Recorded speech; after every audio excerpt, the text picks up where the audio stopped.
So after waking up with a migraine this morning at 4:30 and having a tour planned, I thought, after the tour I might go up and lay down in the forest for a bit and just kind of relax. So found a spot off the trail and had quite a pleasant surprise. At first I thought that little sound of the animals was fun, but hope you enjoy watching it. I get these migraines that start with tension in my back, and the right side of my back just tightens up, and right back here around the scapula, and that all just tightens and just pulls down on my muscles, going up, holding my head up, and I get this pain right up, just radiating in the top of my head, side of my head, and my back. I honestly feel a lot of it in the tightness in my back. And then I went down and took some herbal muscle relaxer pills and took some tincture with a bunch of different herbs. Thanks, Casey, for that recipe. Some elderberry syrup, and mixed the elderberry and the tincture and a little bit of kombucha in a glass, thinking that might make it palatable. It didn't. Oh my heavens, that stuff's nasty. And it's 8 o'clock and this is my traffic.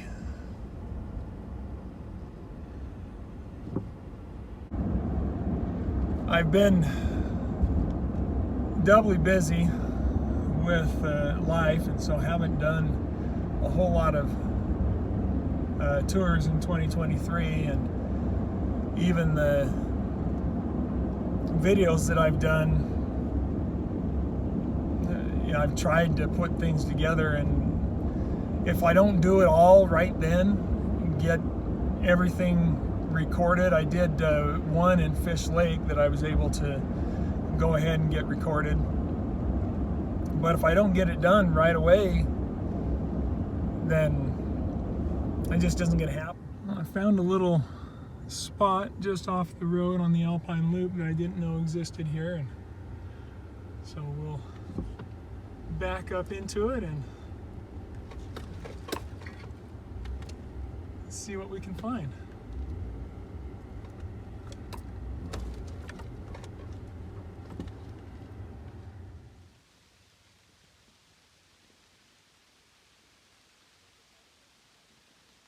Lots of surprises today.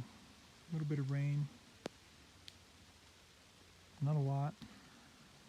Very pleasant. Sounds wonderful. Well, there certainly is a lot to show you up here, and I'll probably do individual videos on some of this. But let's start with the salsify. These are older salsify plants here. And we have in a younger, actually there's a good young one right there. So the young plant just looks like that. Just a lot of leaves coming right out of the earth, bunched together, and then grows up into this big one. So here we have a young flower that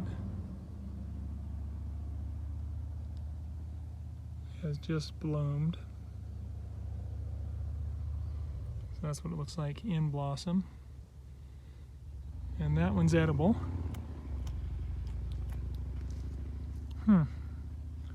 Not bad at all, actually. What I normally go for, wow, that was surprising. What I normally look for is these, the little flowers that are unbloomed. You want to get them with the green on there. This one has already bloomed and closed up, just like this one. Those aren't the ones you want to eat. You want to get these young ones, and those are a treat. Another little one right there. One right there.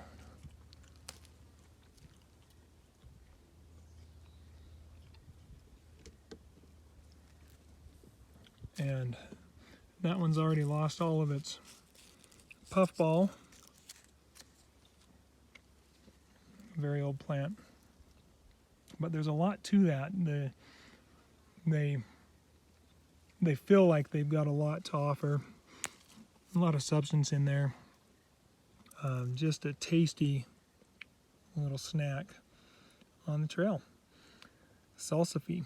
And these are yellow salsify here in Utah. The blue salsify that you might get more around Oregon, California along the coast, have a little bigger root and are often referred to as oyster root. You can eat the root as well. You can throw these greens in a salad. Any of the leaves can go in a salad or on a sandwich. So a lot you can do with salsify.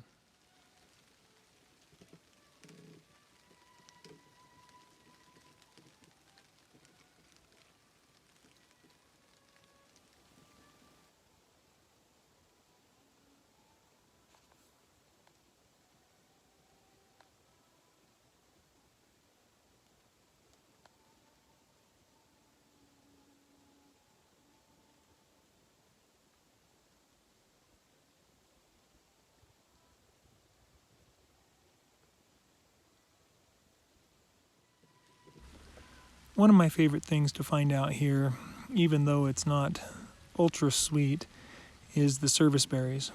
Serviceberries will be very abundant in fruit oftentimes, and if you can find a grove of these, and they're all over in our mountains, then they can be a delicious little treat. So here we can see one of those trees.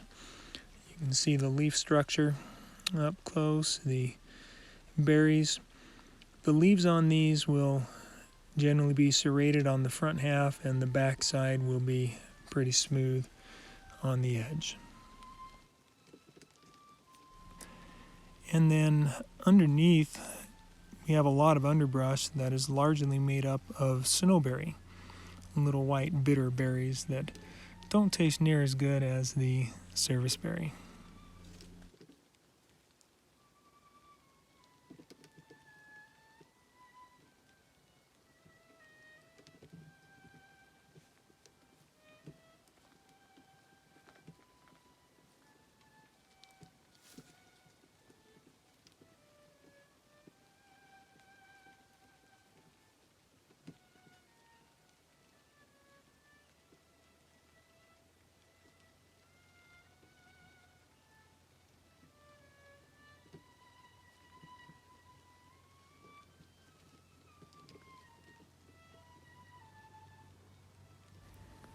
Here we have the parasol white top or tall flat top aster. These are white aster flowers when they are in flower. This one's past that, but the flowers are edible. There you've got the leaves of the snowberry right next to it. And then right back over here we have the showy goldeneye or false goldeneye. And the seeds are said to be edible, not a huge food source or anything, but they are edible. And then right over here, another white top parasol aster in bloom.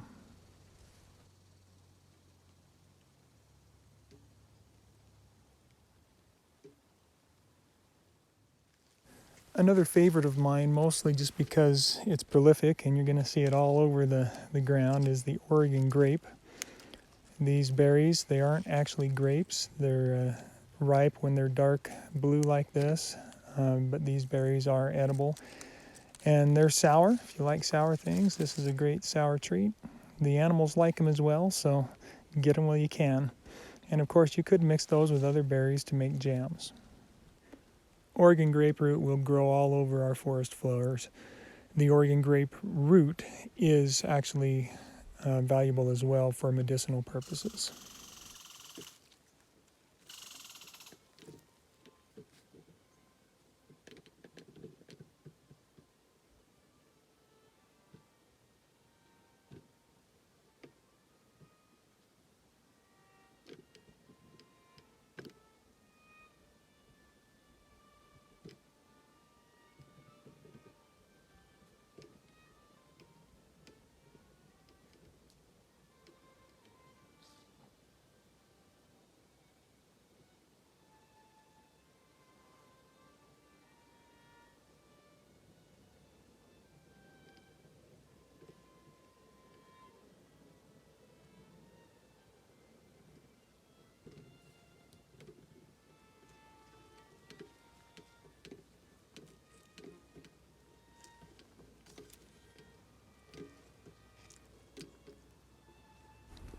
Here's some more of the serviceberry leaves.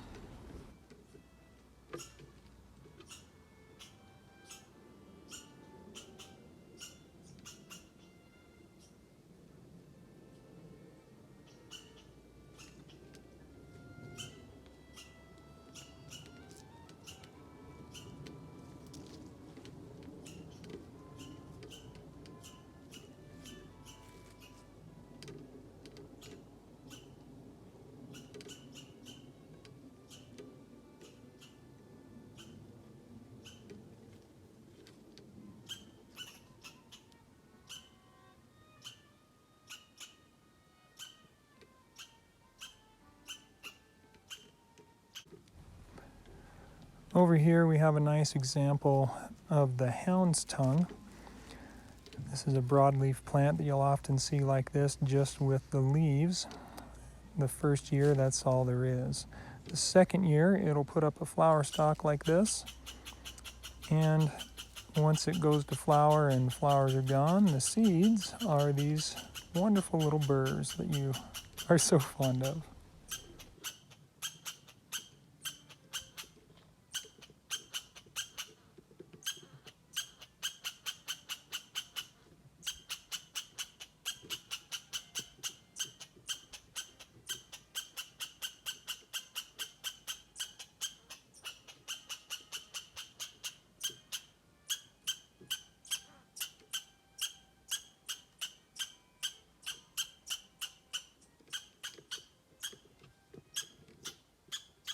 Right down here you'll see the wild rose plant.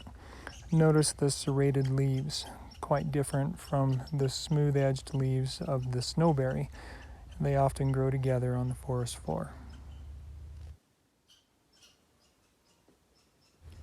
And we're already starting to see some color change with the maples up here in September this year. Another serviceberry tree over here with some fruit easy to get to, so we'll pull some of those off and take a bite or two.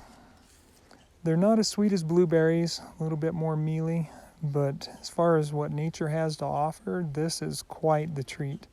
I really enjoy them.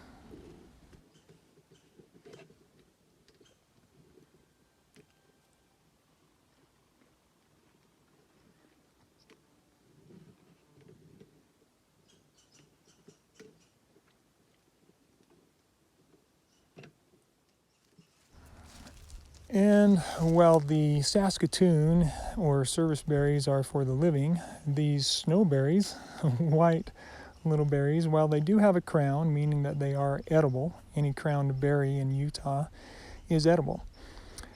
But these are not usually as good. Most of the time they're pretty bitter.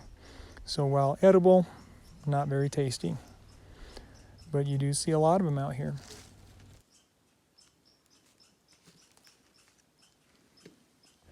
And would you look at that, a little wild strawberry.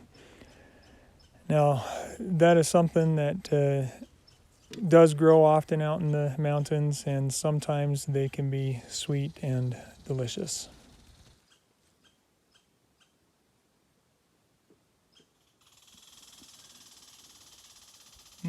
chokecherry. You'll see these a lot out in our mountains as well, and they're starting to ripen. Let's go find some that have some cherries on them. Would you believe I drove across the entire alpine loop looking for some chokecherry trees with cherries on them and did not find a one, other than those back at the trailhead, but nothing on any other stops that I took. So instead I looked at a lot of other things, so let's get back to that, shall we?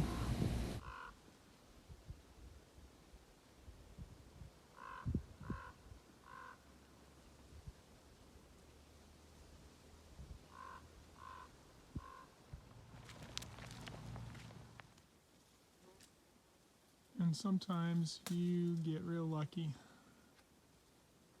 and find a tree like this just full of fruit. Love me some serviceberries.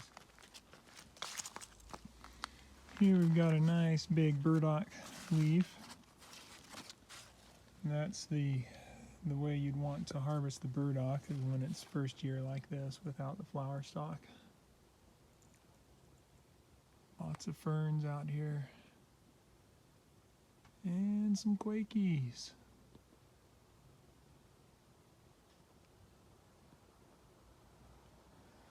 We got some coneflower there, which is essentially echinacea. We would use the leaves for the medicine there. We've got a whole bunch of catnip out here in the mint family.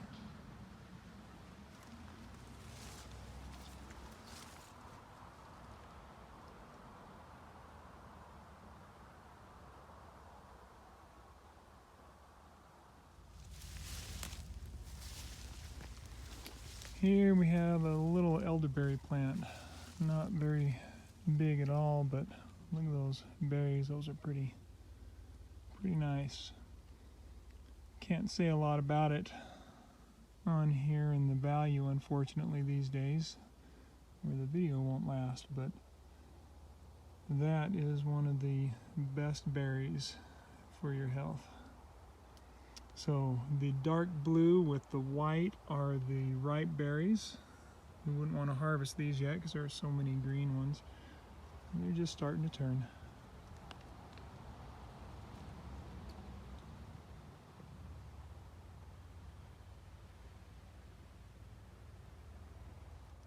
So here we have the red elderberry. Similar leaves. This one doesn't look too healthy, kind of yellowing. But the berry group and the flower will be different. They'll be more of a cone shape, coming to a point in the middle there, instead of flat like the blue elderberry. While the red elderberry are edible, they're nasty, very bitter. So it's not something that I personally enjoy eating. Here's an example of a red berry that you want to avoid.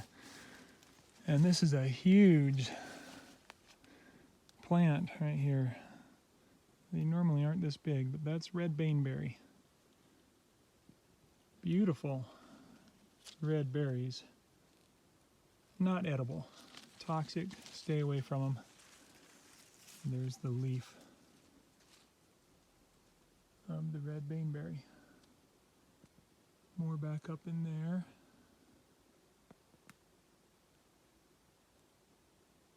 And some back over in there too.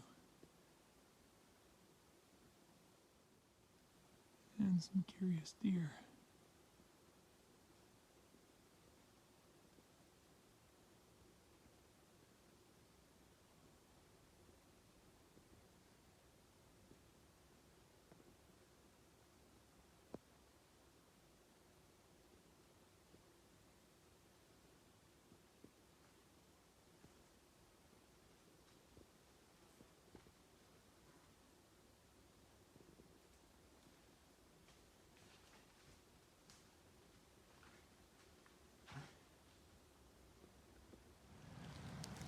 And of course you'll often see yarrow.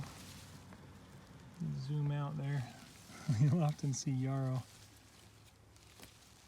out here as well.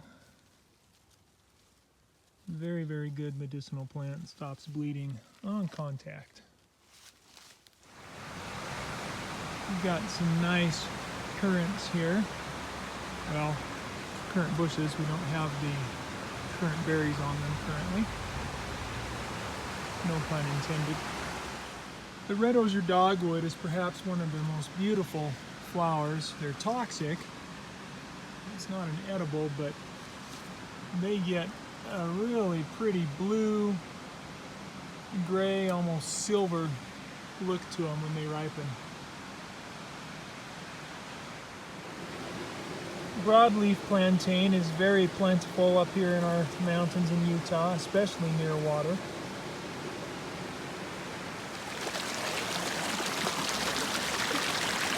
And of course, when you're near the water, you might find some watercress or other cress.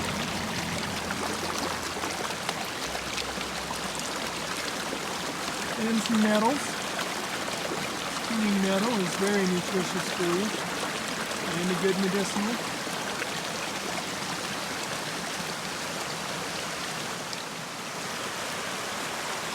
And this happens to be water that I would drink.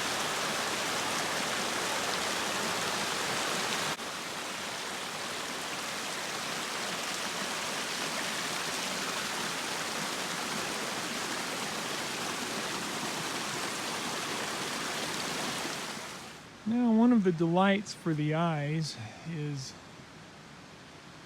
this beautiful mountain ash. Mountain ash is technically an edible berry, but if you're going to eat it, do a video of your reaction and post it for all of us to see, because they are nasty bitter, and especially when they're ripe. So if you're going to eat them, you want to mash them up with a lot of sugar or honey or sweeter berries to make them palatable. One of the easiest berries to identify from their leaf is the thimbleberry. They don't have a whole lot of fruit compared to the trees and even raspberries and such, but they are a sweet treat when you find them. We've also got some black currants back there.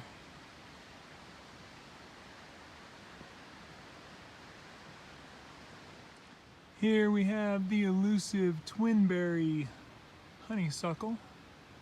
Elusive this time of year because they're mostly done and gone. Very bitter, or some people call them spicy, but not a real palatable, flavorful berry. Over here we have our yellow sweet clover. Collect a bunch of those flowers and dry them, and make a tincture for a blood cleanser. And right behind it we have the wild geranium, which is an edible flower and leaf. The wild geranium does have a look-similar plant, which is the monk's hood, Aconitum, which is deadly poisonous, so don't confuse the two. Make sure you know the plant before you partake. So here's a treat that I don't get to enjoy very much. I only know one place where I can harvest silver buffalo berries, and that's right up here at the parking lot of,